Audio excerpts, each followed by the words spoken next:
Okay, Christina here to listen to some music. And today's music selection is You're No Good by Linda Ronstadt. This is the second reaction to Linda Ronstadt here on the channel. The first one was to Blue Bayou. Both this one, You're No Good, and Blue Bayou are direct requests. I did place a poll on Patreon and for channel members for songs by Linda, and I specifically left these two out because I knew they were going to be direct requests. So I believe currently what is first place for that poll is Desperado, so you should be seeing that sometime soon on the channel. For now, I am so excited to get to hear Linda Ronstadt sing again. But that's not the only reason why we're here. I am a professional, classically trained musician, instrumentalist, vocalist, composer, and professor. So we dive into all the little other aspects of this music, how the song is composed, the instrumentation, maybe some form and analysis or instrument demos, and of course, how do we relate to this music? Why do we like it so much? Or why maybe do we not like it so much? So no more delay. Let's hear this singer again, right now. Let's listen. Okay, here we go.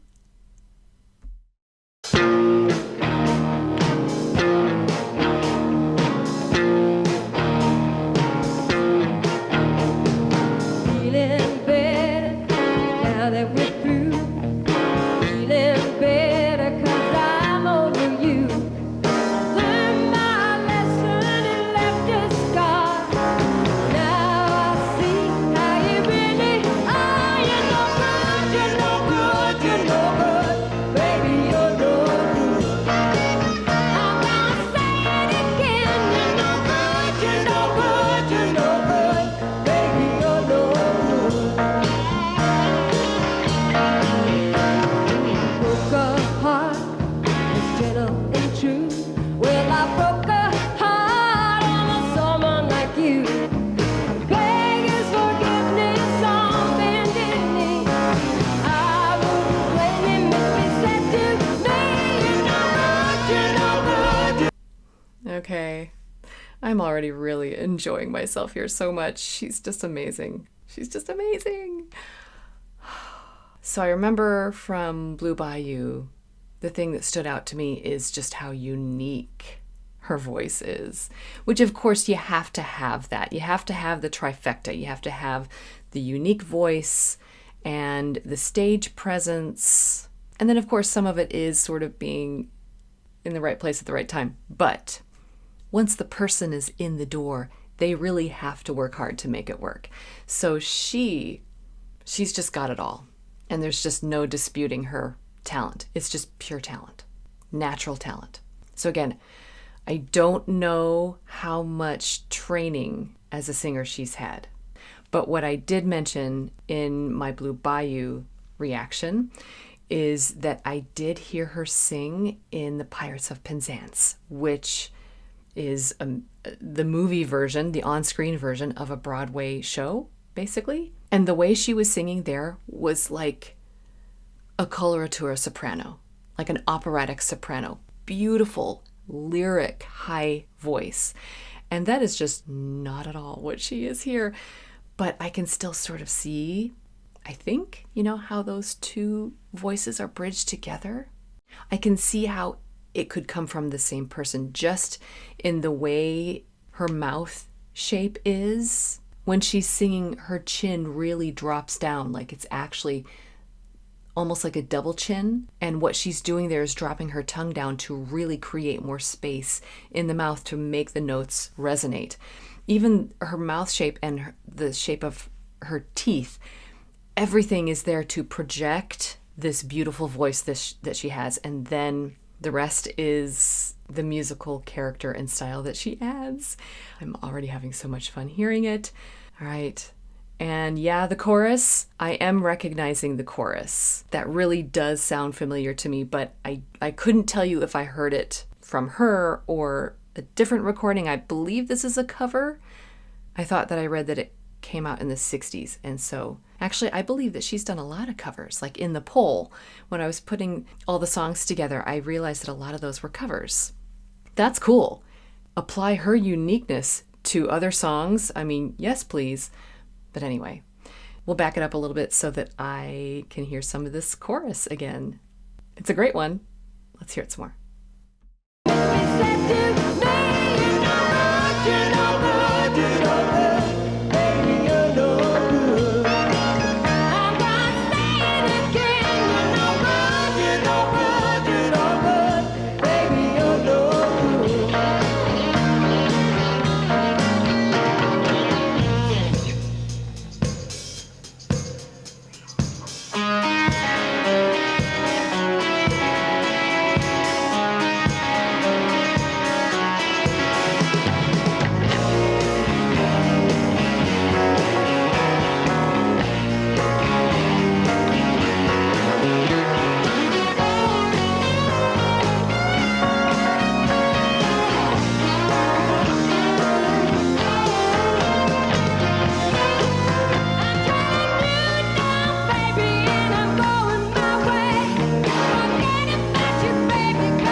All right. We're headed into a really cool guitar riff here. I'm going to back that up and hear that again. Okay, I was just noticing that it seemed like everybody, all the performers were sort of facing the wrong way. I'm glad the guitarist finally turned around. I was like, hey guys, turn around. Interesting. It's very groovy, almost bluesy, almost rock and roll, somewhere in between, almost a few jazz chords in there. Just a tiny hint. And so this is a live performance, so I definitely am enjoying the time with the instruments, but I'm excited for her to turn around and sing again. I liked her addition though, cowbell and tambourine. Hey, why not? But wow. She's fantastic. And I'm still picking up on the different voices that I heard her using in Blue Bayou. It's still really based in the chest voice. But just there at the end, before this instrumental section, her voice did lift up almost into that higher voice, like it, almost there. Just basically the softer version of her voice. Not everybody's voice can sound this good in all of those registers. And she seems like she's equally comfortable in all of them too. It is just amazing. I love how she growls with her voice, the gravelly tone, and of course her vibrato is perfection. I'm one of those that I can be really picky about vibrato. If it's too wide or too fast, sometimes it is a little displeasing to me, or it just takes me a little while to warm up to it. It's just a personal preference, because as we all know, art is very subjective.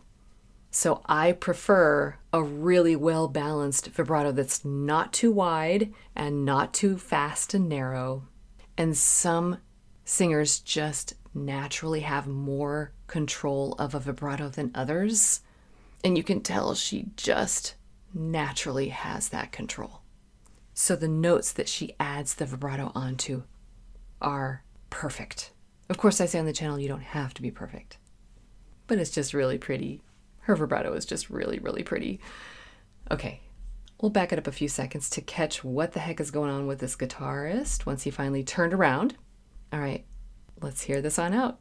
I can't wait till she turns back around. I want to hear some more.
Baby, you're no good.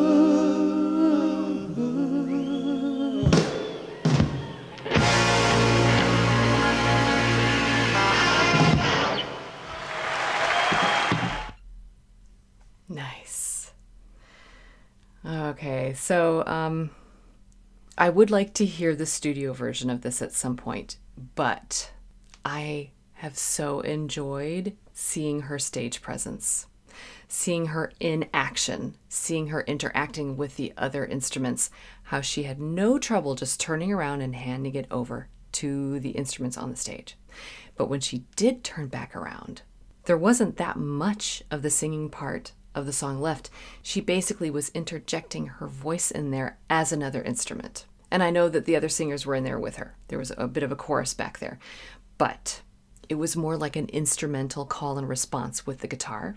And she was just so easily able to slip into that character. And even with every single gesture, she changed it up a little bit. So that's part of the performance aspect. It's not easy to be on a stage like this. I'm sure this was some kind of tour. And you have to put yourself into all of these performances. And you can't get tired of the music you're performing. You have to keep interest in there. So she's being improvisational, but at the same time, she's still being calculated to the point where she's making distinct musical decisions with every interjection at the end there. Let's back up and show you what I mean. Each one is different.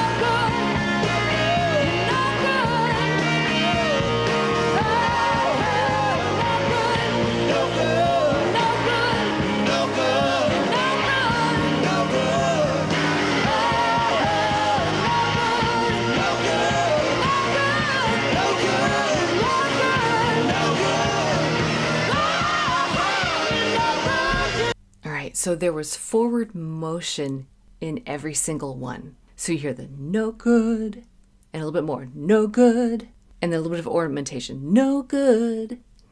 And then it starts over and builds up again. And then instead of the ornamentation, we heard that use of her voice flip, kind of like a quick yodel.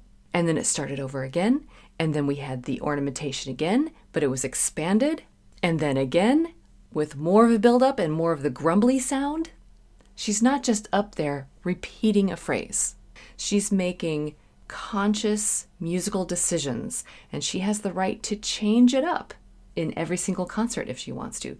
I am sure the band is good enough that they would be able to follow her. Got to follow her lead. But what she is doing is not only convincing to all of us, but it is convincing to her. You can tell she's comfortable with it. You can tell she believes in it.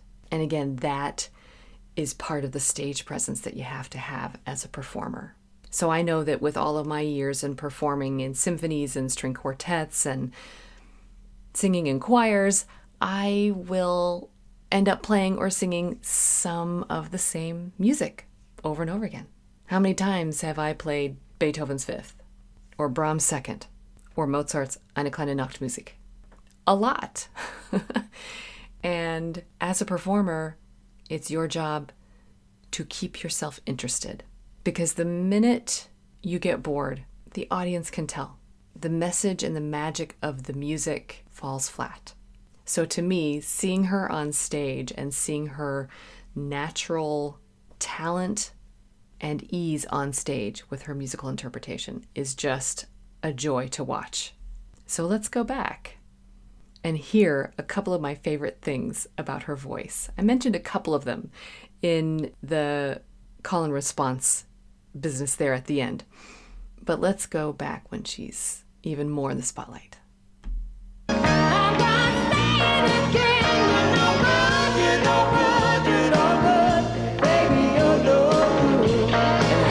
Okay, just that right there is the example of her range for this style of singing. So she has the grumbly growl at the top. And then she works her way down into the mid-range, and then she goes down at the end into this deeper chest voice that is still smooth as silk, but it's even rounder. It's just beautiful. Let's hear it again. So listen for the grumblies, and then the mid-range, and then the really wide open, smooth as silk lower notes. And there's something about the tone of all of it that just makes you want to melt. It's so good. There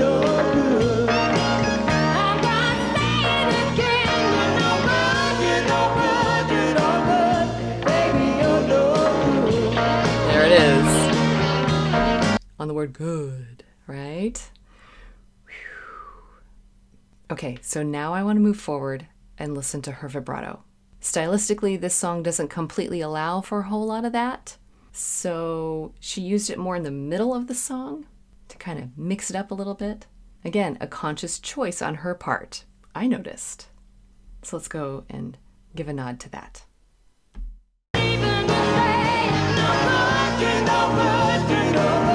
Every note.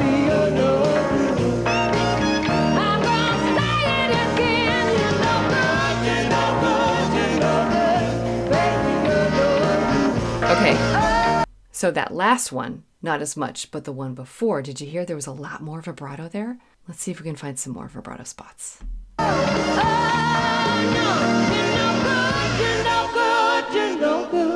Baby, you're no good.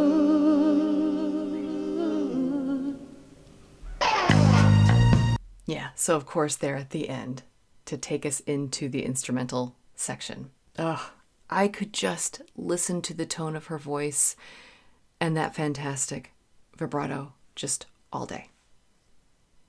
Okay, so that's You're No Good by Linda Ronstadt. This is the second song on the channel now that I've gotten to hear her, and I love her even more. And imagine if I had not heard her on the Pirates of Penzance. Again, I said this in the Blue Bayou reaction. If you have not heard her sing that amazing coloratura soprano stuff in the Pirates of Penzance, go right now and listen. You will be more in love with her voice than ever before. I'm just so impressed. And still there's something, again, so attractive. Like you are attracted to the pure tone of her voice. That almost swallowed sound, yet it's still very, very round. And then the sheer power of it and how she has the control all the way through with the chest voice. But when she drops out of the chest voice, even in the lower range, she still has volume. Not everybody can do that. She makes it look so easy. Same thing for the vibrato. It's just amazing. Well, I am so happy to be getting to know her. And she's so cool. This is awesome rock and roll, bluesy 70s music.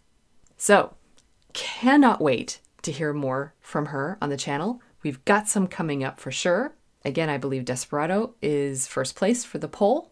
And I always follow up with a couple of the place winners after that. So again, we've got some more coming up here soon on the channel.